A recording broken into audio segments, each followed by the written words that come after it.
El festival de danza más importante de Estados Unidos era el Festival de Connecticut en esa época. Entonces yo me presento para ver si me dan beca. Y me dan una beca, media beca. Mi trabajo era estar en la cuestión de la comida, ahí detrás de las bandejas. Luis Horst, Lucas Jovin, todos ellos fueron mis maestros en ese festival 6 semanas. No es poca cosa, ¿eh? ¿Quién estaba haciendo lo mismo que yo con las cuestiones estas de las bandejas, la comida? Era Annick Maucouvert, una francesa. Y bueno, como yo hablaba muy bien francés, hablaba bastante mal el inglés, me despachaba a gusto con ella.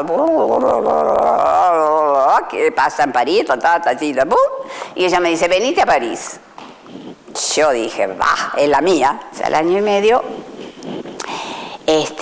me voy a París. Y empiezo otra historia, la europea. Lo que yo pueda ir contando de toda mi experiencia en esa estadía en París, es a medida que la voy viviendo, ¿no?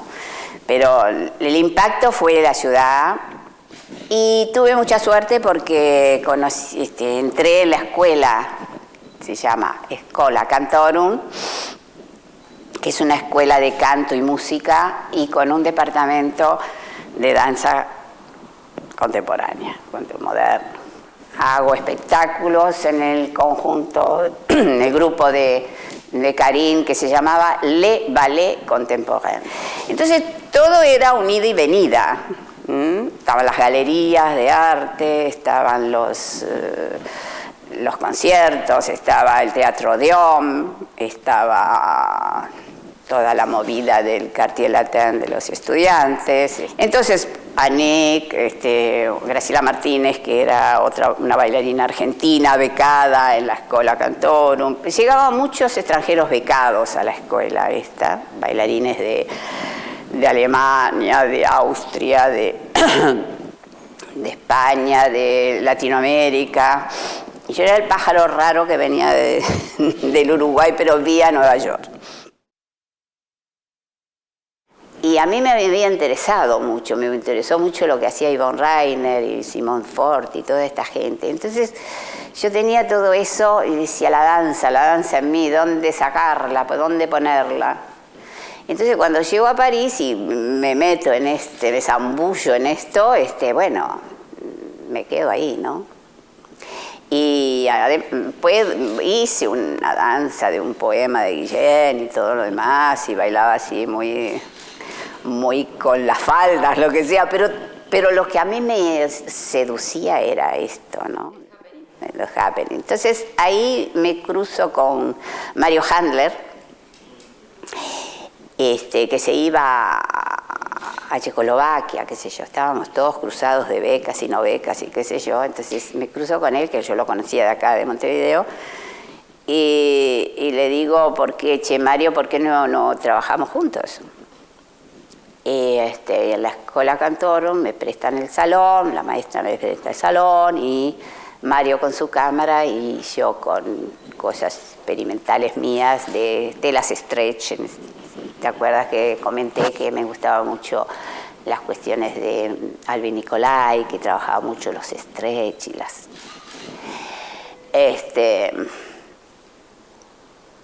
Entonces me enfundo en una de estas cosas y Mario me sigue con la cámara. Se llamaba improvisación 1 y 2.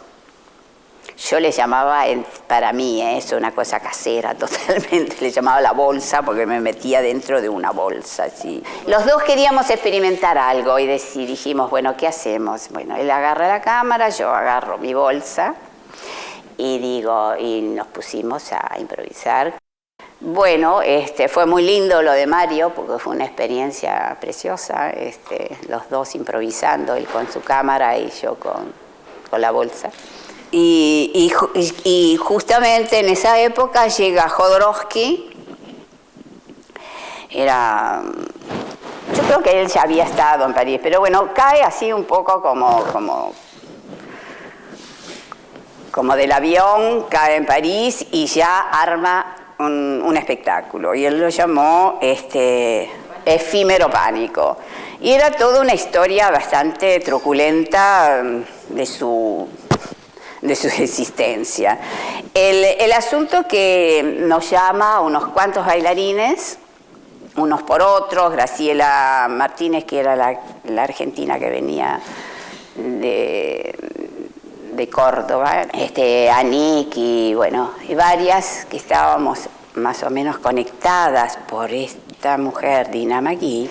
Y la idea era un ritual experimental de él, en el cual él se cuestionaba a través de toda una desinhibición de su cuerpo, que lo mostraba y lo mostraba bien, un pasaje, yo diría que hasta religioso. Hay gente que salió rabiosa del espectáculo, no entendió nada, pero los que más entendimos son los que estábamos arriba del escenario, ¿no? Entendimos la participación más que nada. ¿Qué teníamos que entender? Era, bueno, lo que él nos propuso, hacer esto, las entradas y salidas que teníamos que hacer, cuando teníamos que ayudar a su performance, que él era el performer único y señor, ¿no verdad? Era como un Jesucristo ahí. Si había que desnudarse, nos desnudábamos, si había que vestirse, se vestía, si había que tirarse al piso, se no importaba. Digo, la convicción de que eso era algo que yo tenía que experimentar, o por lo menos yo tenía que vivirla, cómo era. Por eso no tenía un fin muy concreto, porque eso se alarga de acuerdo a cómo lo se va dando también con el público. Bueno, de ahí surge el Eric Simac, que es el encuentro con Miriam Bajosef. Cuando voy a la casa y me muestra toda su pintura, esto, lo otro, veo los taburetes, que eran como si fueran carretes, ¿no? ¿Sí? Le digo, ay, qué lindo esto, me gusta para hacer algo. Me dijo, bueno, entonces ella los pintó con sus formas y su diseño, y ahí es donde me pinta a mí todas las partes no estoy desnuda, estoy con la malla pintada, con los trazos de los taburetes, los trazos de ella, ¿no? Y después ella en público, la performance empieza que ella me va pintando la cara, la mano, los pies, todo. Y es una danza que se hizo en la Bienal de París del año 65, sacó un premio al diseño y al espectáculo y a la performance, y lo hicimos durante toda la Bienal. La apoyatura sonora fue una creación letrista, ¿no? Letrista es una poesía onomatopéyica, o sea, escrita desde un sentido rítmico que la bailarina necesitaba, ¿no? Bueno, yo empecé así y seguí así. Entonces cuando volví me tenía que juntar con alguien. ¿Con quién me junto? Con un pintor, con un músico, y el pintor era Federico Avilés, loco como una cabra, divino tipo, pero loco total, y dijimos, ¿qué hacemos? Un happen. ¿Qué más? Entonces, con Conrado Silva, que es un músico muy dotado que está en Brasilia, con ellos dos hicimos el happen que se llamó Se vende una platea en el Teatro Circular. Entonces, como se vendía la platea, pusimos todos los impedimentos, cualquier cachivache en las butacas y nadie se podía sentar. Entonces, cuando entra la gente, tenía que quedar separado en el circular. Ahí fue donde se largaron los ratones y después los gatos. Entonces todo el mundo pisando ratón y gritando, qué sé yo, así empezó.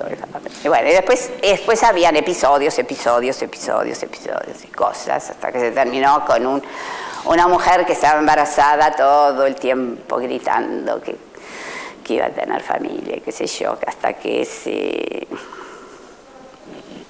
descubre en una cuestión y hace un símil de parto con unas vísceras, qué sé yo. Todo así era.